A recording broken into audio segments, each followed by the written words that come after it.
You're tuned in right now to the first ever Presidential Forum on Environmental Justice. I'm Amy Goodman with Mustafa Santiago Ali. And we're seeing right now if Senator Cory Booker is in the wings.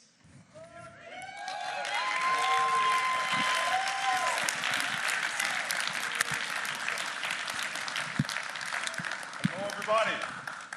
Hello. Hi. How are you? Good. So you have 3 minutes to freely associate with the audience here. Freely associate with the audience. I'm here because of Mustafa. No, I'm very serious. Mustafa called me up and said, this is an important forum. We've had forums about every issue in this campaign that I can imagine. The two ones that have most disappointed me are this one and the one on criminal justice reform with formerly incarcerated people.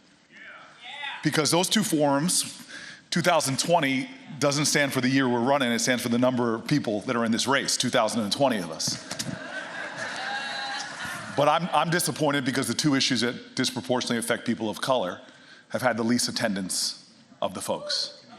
Now, Mustafa, the reason why I'm here is because when I called him up as a United States Senator, having come from a community, I'm the only person in the United States Senate that lives in a low-income black and brown community. And when I called him up because I wanted to deal with issues of environmental injustice, this brother got into multiple types of vehicles, and we went through this nation. We have a shameful reality in America. From Duplin County, North Carolina, where the pig farms and the corporate industrial agriculture is poisoning our soil and our rivers, to Uniontown, Alabama, where they take coal ash from some communities and dump it into African-American community, to Cancer Alley, to Newark, New Jersey, to the 3,000 jurisdictions where children have more than twice the blood lead levels of Flint, Michigan. This is not a presidential issue for me. This has been my entire career working on issues of environmental injustice. The major bill in the Senate is the one that I wrote, and I say I wrote them, you know this. We actually called the activists together to write the bill. The caucus, first ever environmental justice caucus, I founded in the United States Senate. I'm here tonight because I owe loyalty to the guy behind me, because I know he is for real, and there's a whole lot of talk on issues like this, not enough action.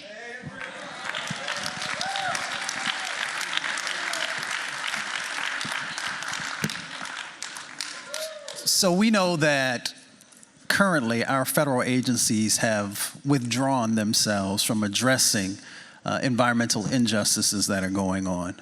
Can you talk about what your administration will do to fix that problem? I'm smiling because he's asking me questions that he knows we've talked about. So first and foremost, what he means by the federal agencies pulling back is the EPA, they're at half the levels they were in 2010 on inspections right now. The money they're collecting from corporate polluters is at like a 15-year low. We have a federal government that right now is saying we're going to let corporate polluters do what they want to do. And we're in a time of Grover Norquist, you know, this era where Republican legislators signed this pledge, no new taxes. This isn't starting the time of Trump. This has been going on for a long time, which means a lot of the mechanisms we had before to clean up these environmental sites, the federal government is no longer pulling in the resources, the taxes necessary to clean it up. One great example of this is just the cleanup of Superfund sites in America. We had a bipartisan accord. In fact, Reagan reauthorized a small tax on corporate polluters, chemical companies like those that are in Cancer Alley, to give us a fund to clean up Superfund sites.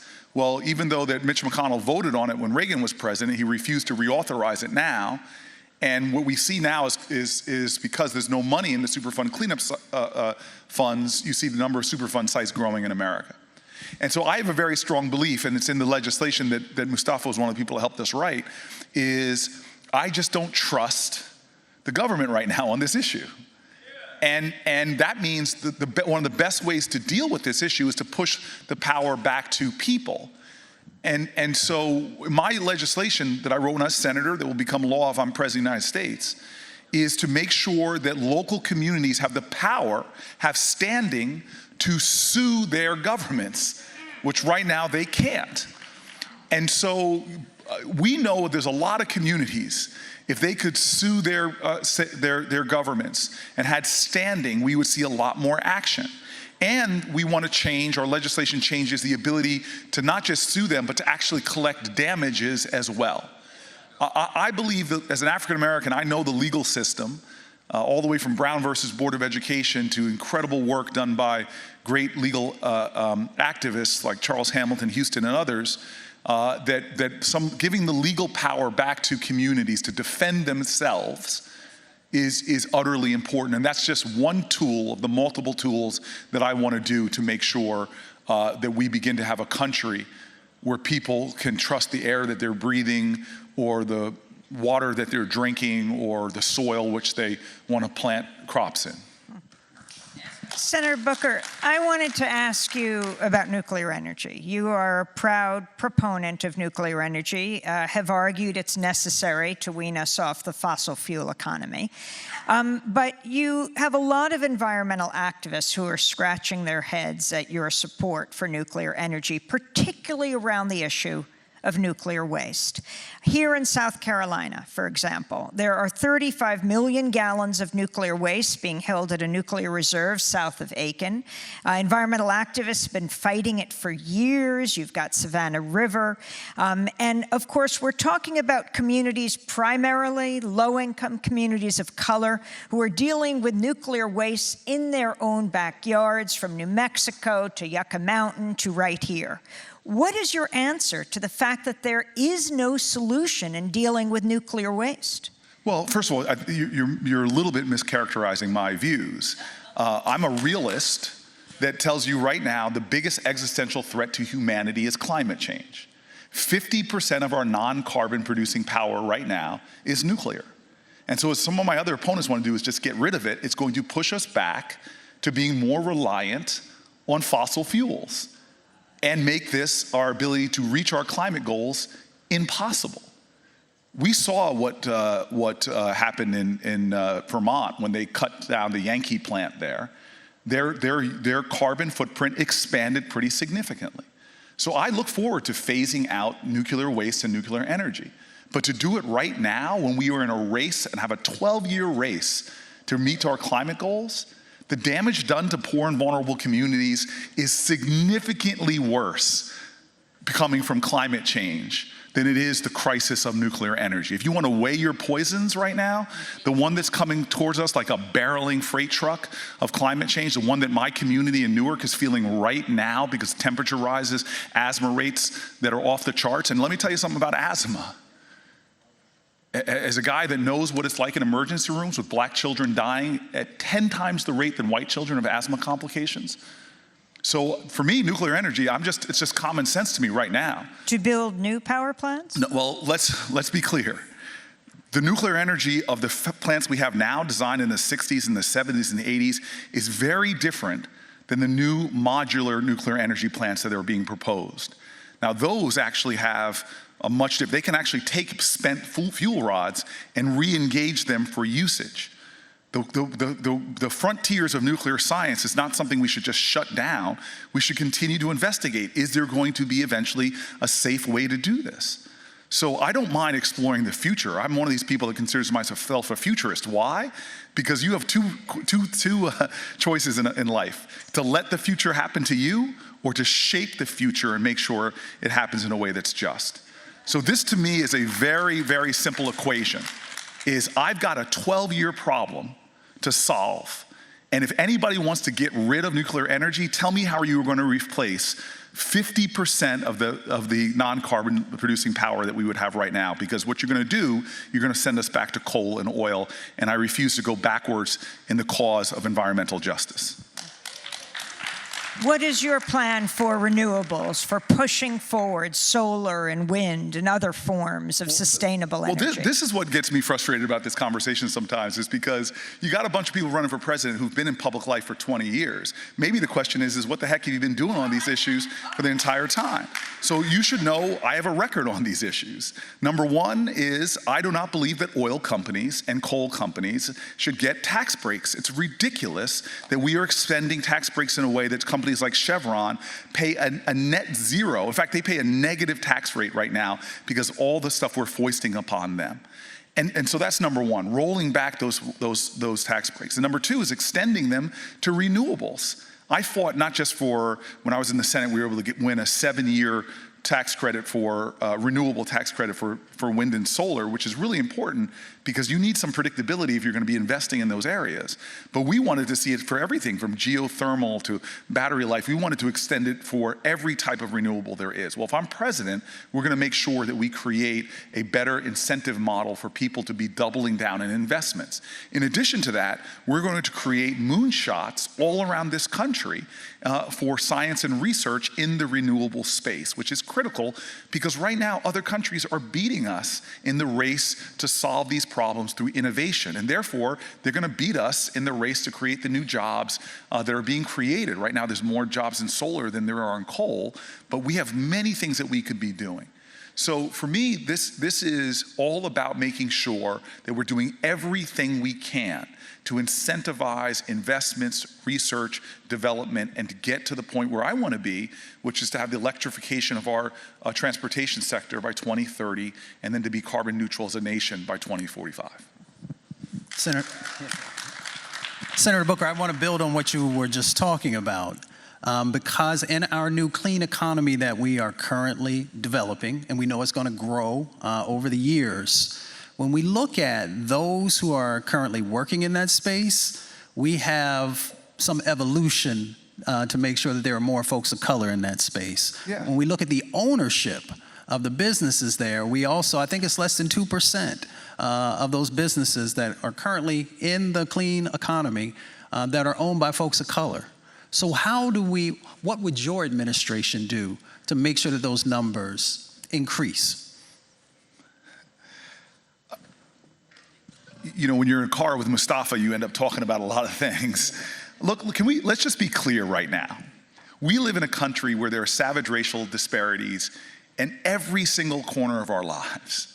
There are racial disparities in healthcare, racial disparities in education, in suspensions, in the criminal justice system. I can go through everything.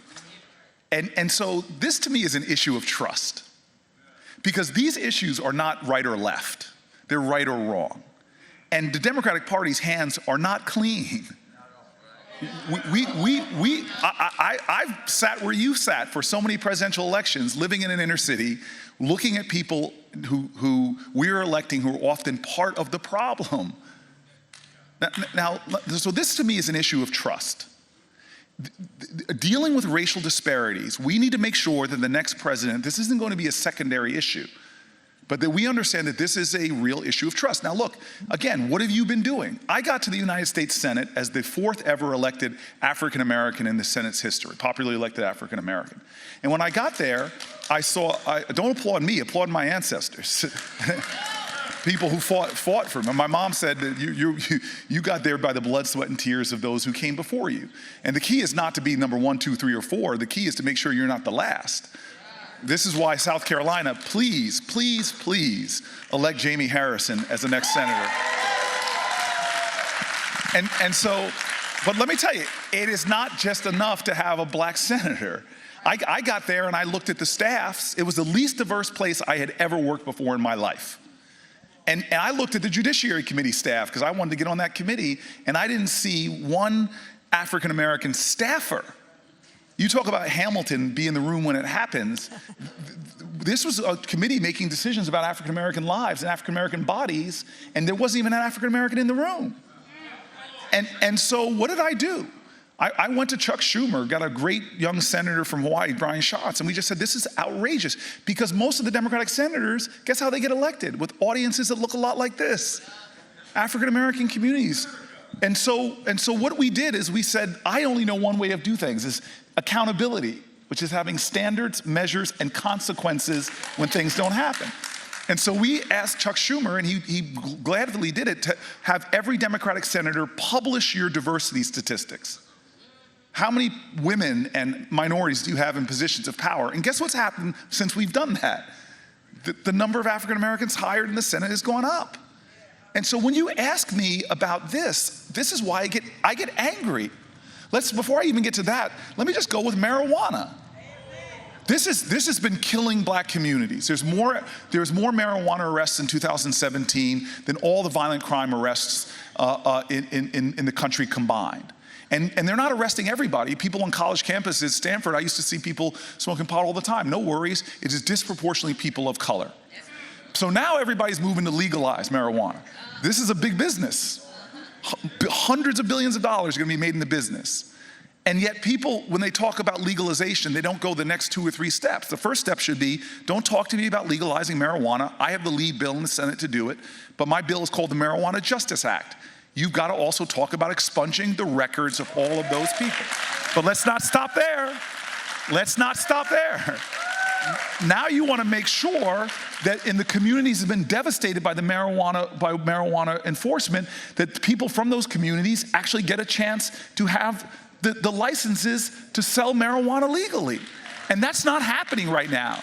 We're about to shift into legalization of marijuana in state after state after state, and the people there the people selling it are disproportionately lacking the diversity that our nation does.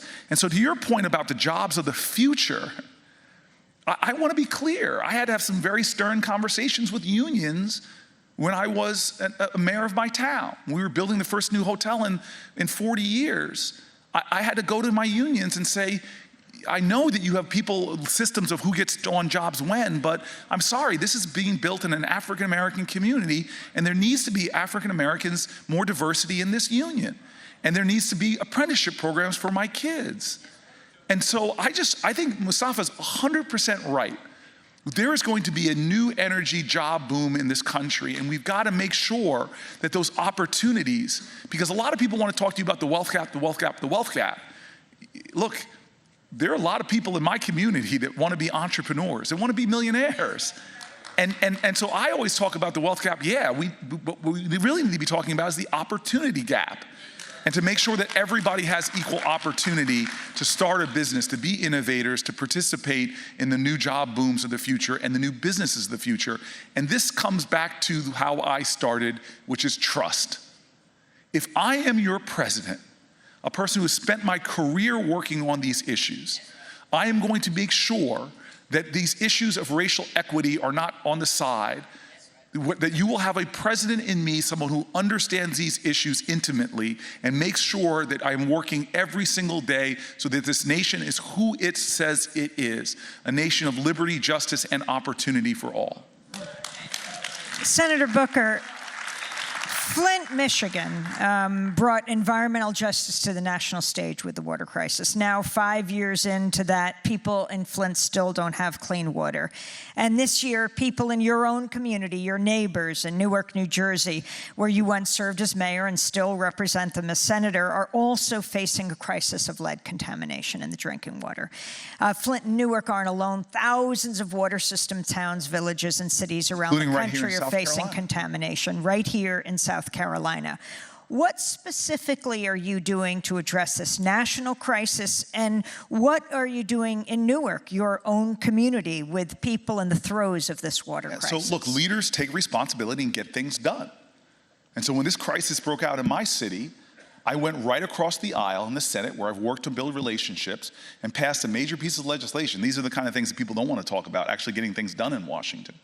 That was allowed states to shift resources, literally hundreds of millions, I think, in total, into funds that can get these lead pipes out of the water. This, to me, as you said it, this is my family, this is my community, and my community isn't alone. There are thousands of jurisdictions, as I said right now, where children have more than twice the blood lead levels of Flint, Michigan. And so I'm taking action now as a United States Senator, but if I'm President of the United States, enough. lead service lines should not be in the ground in a 21st century America, period. And I will make sure that we have a fund to get every single lead service line out of the ground in cities all across America. But we can't stop there. We have, this is a true story, because I'm telling you, I'm admitting my inadequacies, because I got to the United States Senate as being the New Jersey senator. This is one of the things that led me on my environmental justice tour. And I was also on the Africa subcommittee as a foreign relations person. So I had this doctor, Dr. Peter Hotaz, who came in to see me because I wanted to talk to him about neglected tropical diseases in African countries. And I'm flipping through his book as we're talking about things I could do as a United States senator for the continent. And I'm flipping through books and seeing these maps of where the neglected tropical diseases are, and I almost fell out of my seat when I saw them in some states in the United States of America. And I said, I didn't know we had things like hookworm and the like. And he goes, absolutely. In communities that are 100 to 200% of the poverty line, the doctors don't even think they exist in North America. And I literally said, I have to go see this with my own eyes. And so I found myself in places in Alabama, in like Lowndes County, Alabama, where I stood there and saw communities that they can't have septic because the soil won't allow it. And they have just straight pipes coming out of the back of people's homes. I sat with families who talked to me about when it rains, about having all that stuff back up into their home. And so when you start seeing what I've seen in this country, this is a reflective of an impotency of empathy, that we could live in a nation where we don't see what communities are suffering, who do not have access to clean water, who do not have access to proper sewage, who in America, it should be a right of every citizen to have clean air, clean water, and clean soil. And so I have in my climate plan, I'm one of the few people that has major pillars on environmental justice. And one of the things we're gonna do is make sure we have a community where everyone has access to clean air and clean water, but it also means taking on sacred cows. And when I'm saying sacred cows, I'm almost literally talking about it, because the corporate industrial animal agricultural industry, we must begin to talk about what it's doing to our country. You know, when I talked earlier about Duplin County, North Carolina, one of the reasons why groundwater is being contaminated is because you don't have the heritage of our country, which is the way we used to raise pigs and farms. Now we have multinational corporations like Smithfield, who have these contract farmers who live like sharecroppers. We should have empathy for them too, because they find themselves in these contracts where they're constantly living in massive debt. You see these massive things called CAFOs, concentrated animal feeding operations, that are all covered, and pigs produce 10 times the feces than human beings do. I sat and watched it going into these massive lagoons. In Duplin County, it's historically black communities. And I stood there with activists as I watched this spray field spray the literal shit out onto the fields. And then I watched it waft into, you know, like when you spray your lawn, some of it mists off of the property and into black communities. I sat in packed rooms with African Americans who told me about respiratory diseases, cancers, what it feels like not to be able to open your windows in your home, run your air conditioning. You can't put your clothing on the lines. This is happening from Iowa to North Carolina, and we are not conscious of this crisis in our country. I met with a Republican farmer in the Midwest, still remember, Western Illinois, who told me when the CAFOs came around his farm, he could no longer fish in his creek, no longer drink his well water. And so I'm just fed up. It's very hard for me to sit comfortably in Newark, even with our lead water crisis, and know that there are Americans who are facing diseases, cancers, who've lost the value of their land that they've been on since slavery, and we are doing nothing as a society about it. That is so against our country. And so as President of the United States, I have in my plan funds to do something about it, and I'm gonna make sure as your president, I fight and become the president that champions environmental justice in a way like you've never seen before. All right. Senator Booker, we're going to now go to one of our students. Okay. Desmond Williams, can you please come to the podium? I saw the last student who came up here played ball. He played my position, tight end. I saw that. In my mind, I can still run a faster 40 than he can. Well, the mind is an interesting place to be. Yeah. Desmond, why don't you go ahead and handle that? Desmond, how are you, man? I'm great. Man, what's it like to have beautiful hair? You got those rolls of waves in your hair, man. I used to have pretty hair too, man. This is your future right here. Oh, I'm not looking forward to it. I'm not talking about his hair. He's going to be a future presidential candidate. Go ahead, Desmond. Well, my name is Desmond Williams. I'm a junior industrial engineer here at SCSU. SCSU, that's there. Yeah, yes. But recently you have stated that clean air and clean water shouldn't be luxuries for the privileged. Yet every day, communities of color, low-income communities, and indigenous communities disproportionately face environmental hazards and harmful pollutants. So I was wondering if you could elaborate on the statement. I mean, it shouldn't, we were just talking about this, it shouldn't be, no, stay there, Desmond. Let me look at you, man. Don't get off that stage.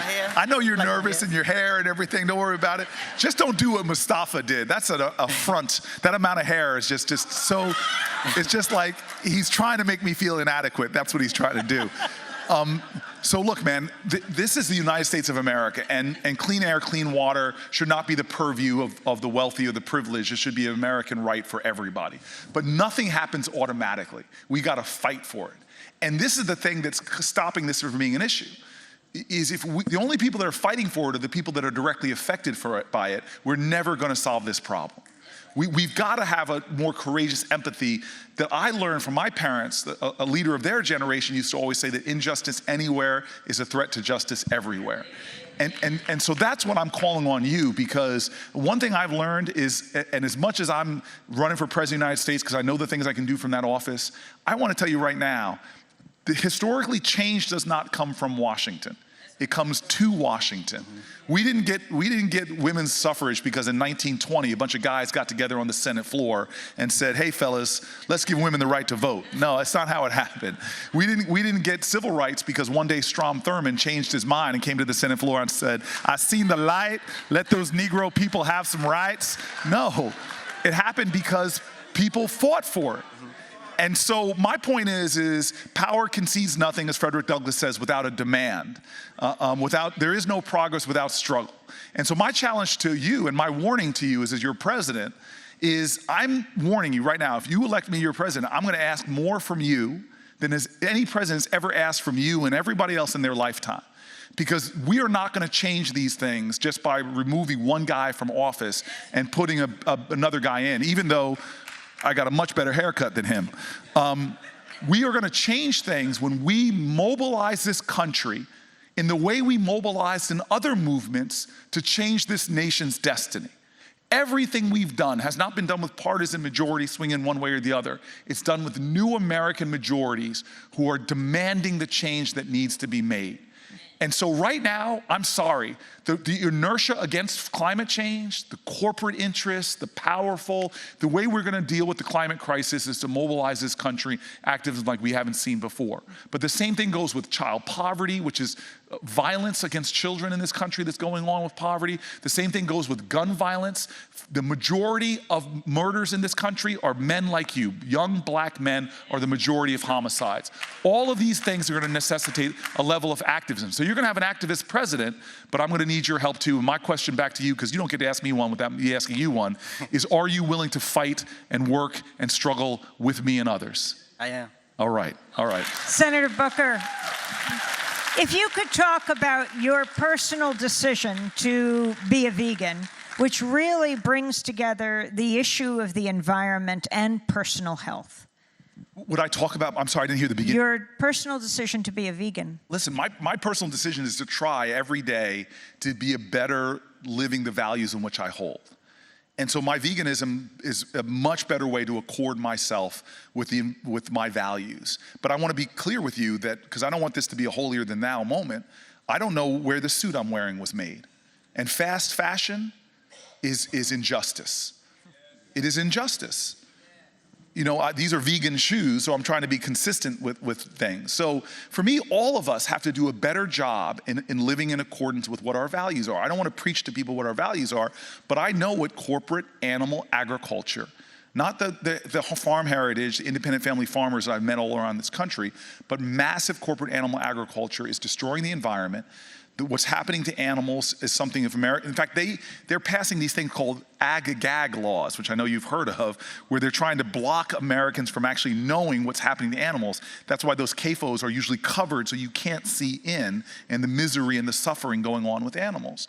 And so for me, from everything from my health, the leading cause of death for black men is preventable diseases. As Ron Finley, he's a TED Talk, black man in South Central Los Angeles. He has this great TED Talk, you should watch it, where he says in South Central we got drive-bys and drive-throughs. And the drive-throughs are killing more people than the drive-bys. And so I'm trying to do my best to live my values. I fail every day, but I want to get better and better and better, to be more conscious about the decisions I'm making. And in a capitalist society, you vote every day with your dollars. And so my veganism is something I'm happy to talk about and about the reasons why. But I want to tell you this. Martin Luther King said it more eloquently than I could ever say it. He goes, I can't pass laws to make you love me, but I can pass laws to stop you from lynching me. I can't pass laws to change your heart, but I can pass laws to restrain the heartless. And so I may not want to force my dietary habits on everybody here, but if I'm your president, I'm going to stop us subsidizing through our ag bills the corporate animal agriculture that ultimately is hurting our country. And I haven't heard another presidential candidate that wants to talk about these issues.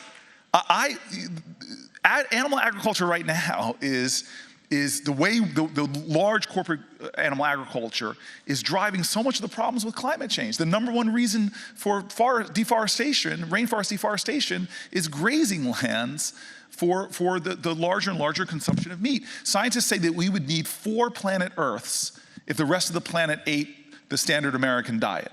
And by the way, China is moving towards the standard American diet. More people are eating like we're eating.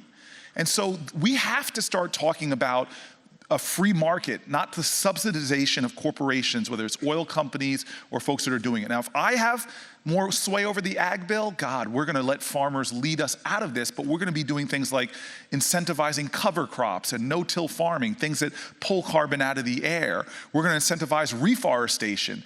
I have a plan to plant 100 million trees in urban areas, which will cool them down, pull more carbon out of the air. We need to start using our incentives, our taxpayer dollars, to incentivize the right behavior and stop the human suffering that's going on as a result of a lot of the things we're doing subsidizing with our taxpayer dollars. Senator Booker, thank you for your time. Mustafa, hold on. Thank you. Thank you. I just want to say one more time. First of all, I watch Amy on TV. Every time I see her, I get a little starstruck here because she's an incredible voice of truth-telling. She's fair, straight shooter, and she exposes a lot of the ignorance in art. So I want to thank you for what you do every day, for being one of those journalists that speaks truth to power. And I just want to say Mustafa is one of my heroes. He's an unsung hero. He's a low-key guy, and he blew up my text messages. I think you were sending me one every week about you better be here, and that's when I knew it was for real. And we changed our schedule so I can be here. But my point is to you all, do not think that just because we have a Democrat elected, it's going to solve all of our problems. We have not seen that happen before. Please support the candidate you feel an authentic connection to, but then hold them accountable. Hold them accountable. We have to have a new era of activism in our country, or if not, we are going to decline as a nation. And already our life expectancy is going down. Already the black-white wealth gap is growing again in this country. We have a lot of indices that portend of a decline, but I will not let that happen. We cannot let that happen. If we stand together, work together, sacrifice together, struggle together, like our ancestors have, we will not decline. We will rise. Thank you. Thank you.